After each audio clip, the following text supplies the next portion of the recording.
While in the eyes of Barca, there are multiple negatives in swapping Arthur Melo, Juventus' Miralem Pjanić could still be a very useful addition for Barcelona. Arthur Melo's spell at Barcelona has come to an unpopular conclusion. Go check out our podcast for a more in-depth review of the Arthur Pjanić swap. Arthur has slowly gained interest in leaving the Catalans to join Juventus, as the board didn't value him enough. With the 23-year-old heading to Turin, Juventus and Miralem Pjanić is going to be headed to Barcelona. As much as I and many others do want the swap deal to happen, it's been confirmed. So instead of lamenting over what's happened, let's take an in-depth look at what Pjanić could offer to Barca when he arrives. Miralem Pjanić started off as a young and promising midfielder in the French top flight. He played for French outfit FC Metz for a season, where they got relegated, finishing rock bottom. Despite being only 17, he played 32 league games for Metz, starting 27 times, where he got an assist and 4 goals. He was extremely impressive and deservingly so won himself a transfer at Olympique Lyon. At Lyon, he established a foundation for his playing style.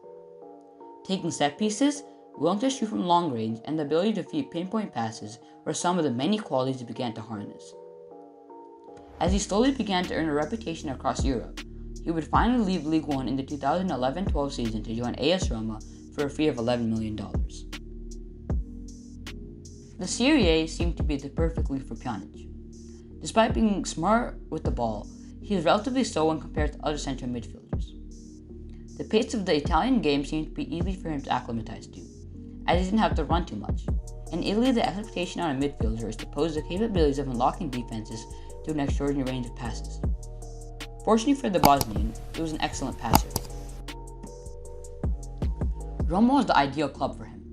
He started off the bench, but slowly became a crucial player for them. As the games progressed, his involvement in the team built up and began to rise massively. Every attack was either started or set up by Pjanić. Toward his final 2 seasons, he was making double figures on goal contributions, with ease. He scored 15 goals and provided 22 assists across 2014-2016, and when Juventus came calling, he couldn't refuse. His 5-year stint at Roma came to an end with the $32 million move to Turin. Miralem is into his 4th season as a Bianconeri, whereas he has earned himself an incredible reputation for his playmaking. At Juve, the philosophy uses his chances for a direct goal contribution. In spite of that, he managed to get himself bags of goals and assists through set pieces and long balls. He's a talented midfielder who is bound to improve any team with his vision. Unfortunately, he is Juventus' only playmaker, and that makes it very challenging for him without any creative players around. There's a never-ending question throughout this transfer saga. Why do Barcelona need Miralem Pjanić? A lot of uncertainty looms over whether he's the right profile, and if he's the player that Barca desperately needs. After all, the Blaugrana were willing to offload Arthur, then it must have been for a player who gives everything that's required, right? Pjanić is neither pacey nor agile. He's impressed resistant like Arthur, can be easily dispossessed at times. However, despite the several drawbacks, he has an extraordinary vision. Under former manager Massimiliano Allegri, he was deployed more as a central midfielder. His duties pertained to more advanced distribution and had a lesser defensive job.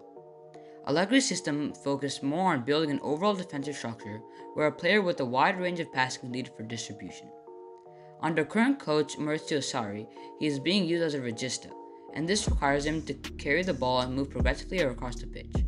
Sadly, Sarri is unable to get the best out of him in that role, which is why they want Arthur. In the Blaugrana colors, Pjanić can revert back to how he's playing under Allegri. He can feed nifty passes between the lines and work in a midfield of Sergio Busquets and Frenkie de Jong, where he doesn't have to worry about ball progression. The former will take care of resisting the press, while the latter will deal with the dynamics. As a result of this, all Pjanić has to do is focus on his craft, splitting defenses open. As we already know, Lionel Messi tends to drop deep for the sake of providing a creative outlet for Barca. He has been doing this quite frequently since the departure of Andres Iniesta. Even so, he is now 33 years old, and there is a need for the Catalans to preserve his services. He can't be left to do everything, as it would take a massive toll on his body.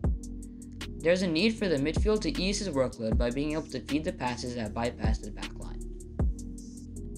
Messi's trademark long balls that are received by Jordi Alba on the left flank also need to be provided by another player. Pjanić is capable of feeding such passes, and this would allow the art team conserving the energy he spends by dashing into the opposition's box. Messi can play more as a false nine or even as a wide man cutting inside. At the moment, Barca doesn't need a player who can share Leo's playmaking responsibilities. Coach Quique Setién will obviously have to devise a way to cover for Miralem Pjanic's life frame that reduces the defensive actions. He can be bullied easily by sturdy players, and there's a possibility that Barcelona's midfield becomes too timid due to the lack of physicality. Pjanić would be excellent alongside Arturo Vidal, for example, whose physical presence could give him much more freedom.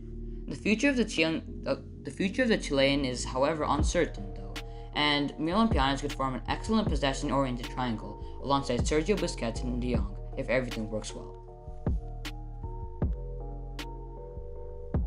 This current transfer market is one of the most unpredictable ones we've ever seen. A market hit by the ravages of the pandemic is bound to discourage reckless spending. But from Barcelona's perspective, the fans should come to terms with the fact that Miralem Pjanić will be the player who will be replacing Arthur. He may not be the ideal player who ticks all the boxes, still, that doesn't make him any less of a talent. Signing him would increase the midfield's creative output and help reduce the burden on Leo Messi.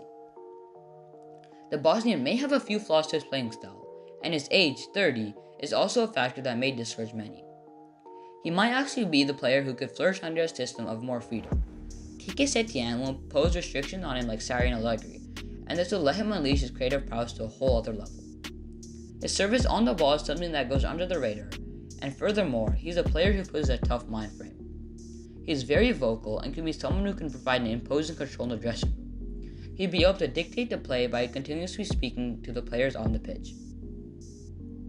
If Setién can succeed in integrating Miralem Pjanić into the squad and make him understand the Barcelona way, then he might not be a bad signing at all.